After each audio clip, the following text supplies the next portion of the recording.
D'accord. Pour ce qui est donc de ces rumeurs que nous avons tous entendues au sujet des primes de certains jeunes joueurs lors de l'avant-dernière Coupe d'Afrique des Nations, comment ça se passe? Est-ce que de votre côté, vous avez eu vent de ces informations-là? Alors, je ne souhaite pas m'exprimer sur les rumeurs parce qu'évidemment, on ne peut pas commenter les rumeurs. Par contre, vous avez posé un débat et à partir de ces débats, il y a des avis sur le plateau et c'est précisément sur ces avis que je voudrais me prononcer.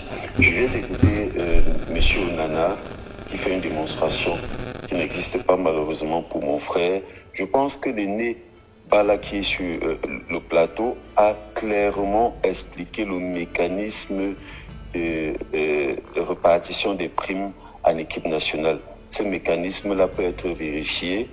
Il n'y a pas une prime aujourd'hui qui est versée via la Fédération camerounaise de football.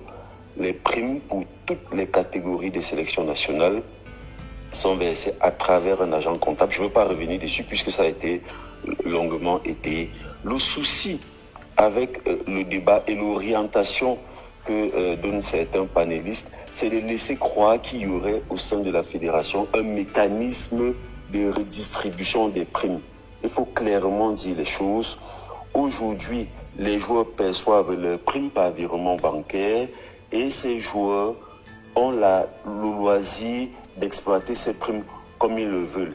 Il peut arriver, je veux bien croire qu'il peut arriver, qu'il y ait des dirigeants de quelque façon que ce soit, des clubs ou en sélection, qui puissent approcher des joueurs. Mais j'aurais aimé, pour les journalistes qui sont sur le plateau, de mener cette enquête et de révéler précisément que pour le cas de la Coupe d'Afrique des Nations qui est concernée, eh bien voici exactement ce qui s'est passé. Parce qu'aujourd'hui, on met sur la place publique un débat qui n'existe pas et malheureusement l'opinion est amenée à penser qu'il y a un mécanisme bien huilé au sein de la fédération pour arnaquer, disons, ça, les joueurs et les jeunes joueurs. Et malheureusement, le public qui n'est pas au fait de l'information, des mécanismes de redistribution des primes peut tomber dans ce piège-là. Donc,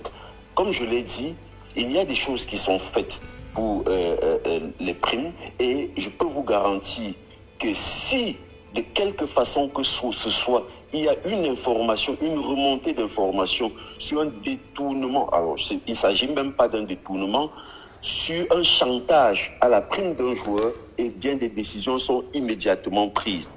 Donc je voudrais bien préciser, avant de vous laisser poursuivre votre débat, que s'il y a des éléments probants qu'il y a à mettre sur la table, les journalistes que vous êtes, monsieur Elé, qui aujourd'hui aborde la casquette de journaliste, devrait mener cette enquête pour nous dire voici exactement ce qui s'est passé lors de la Coupe d'Afrique des Nations. Et même si le joueur en question ne peut pas s'exprimer, les journalistes, puisque le débat est sur la table, devraient ou étayer l'opinion et clarifier les choses. Mais est-ce que vous, du côté de la Fédération camerounaise de football, est-ce que vous, du côté de la Fédération, vous ne pouvez pas également vous rapprocher de ces jeunes joueurs pour en avoir le cœur net, pour essayer de vous rassurer qu'ils n'auraient pas subi des pressions afin de verser de l'argent à qui que ce soit contre une convocation en équipe nationale? Est-ce que c'est pas également de votre ressort?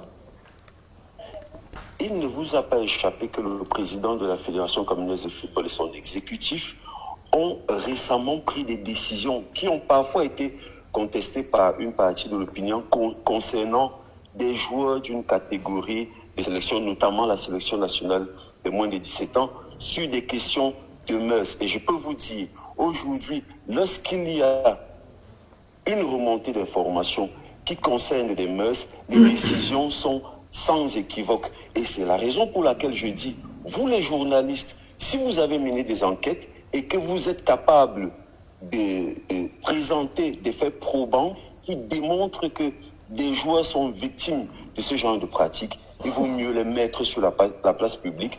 D'accord. Plutôt que de jeter dans ce genre de débat qui, je le dis, donne l'impression, et c'est le sens de mon intervention, donne l'impression qu'il y a un mécanisme huilé qui veut que des joueurs reversent une partie de leur prime à des responsables à quelque niveau au sein de la Fédération camerounaise de football. Et je peux vous dire, sans risque de me tromper, que ça n'existe pas.